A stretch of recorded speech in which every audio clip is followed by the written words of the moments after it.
ವಿಶ್ವಕಪ್ 2026ರ ರೋಚಕ ಫೈನಲ್ ಪಂದ್ಯದಲ್ಲಿ ಸ್ಪೇನ್ ವಿರುದ್ಧ 1.0 ಗೋಲಿನಿಂದ ಅರ್ಜೆಂಟೀನಾ ಸೋಲನ್ನು ಅನುಭವಿಸಿದ ಬೆನ್ನಲ್ಲೇ ಮೈದಾನದಲ್ಲಿ ಆಟಗಾರರ ಮಧ್ಯೆ ಹೊಡೆದಾಟ ನಡೆದಿದೆ.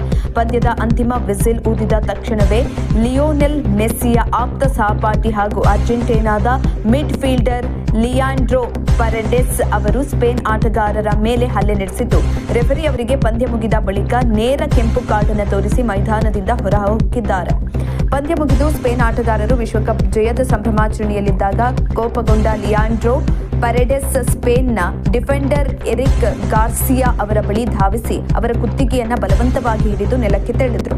ಗಾರ್ಸಿಯಾ ಬೆಂಬಲಕ್ಕೆ ಬಂದ ಸ್ಪೇನ್ನ 21 ವರ್ಷದ ಯುವ ಆಟಗಾರ ಗಾವಿ ಅವರೊಂದಿಗೆ ಪರೆಡೆಸ್ ಜಗಳ ಮಾಡಿದ್ದಾರೆ. ಅವರ ಜೆರ್ಸಿ ಹಿಡಿದು ಎಳೆದು ಪರೆಡೆಸ್ ಗಾವಿಯನ್ನ ನೆಲಕ್ಕೆ ತಳ್ಳಿ ಮುಖಕ್ಕೆ ಕೈಯಿಂದ ಹೊಡೆದಿದ್ದಾರೆ. ಗಲಾಟೆಯನ್ನು ತಡೆಯಲು ಅರ್ಜೆಂಟೀನಾ ಕೋಚ್ ಲಿಯೋನೆಲ್ ಸ್ಕಲೋನಿ ಹಾಗೂ ಸ್ಪೇನ್ ಸಿಬ್ಬಂದಿ ಮಧ್ಯಪ್ರವೇಶಿಸಬೇಕಾಯಿತು. ಮೈದಾನದಲ್ಲಿ ನಡೆದ ಈ ಸಂಪೂರ್ಣ ಗಲಾಟೆಯ ವಿಡಿಯೋ ಕ್ಯಾಮೆರಾದಲ್ಲಿ ಸೆರೆಯಾಗಿದ್ದು ಸಾಮಾಜಿಕ ಜಾಲತಾಣಗಳಲ್ಲಿ ತೀವ್ರ ವೈರಲ್ ಆಗಿದೆ.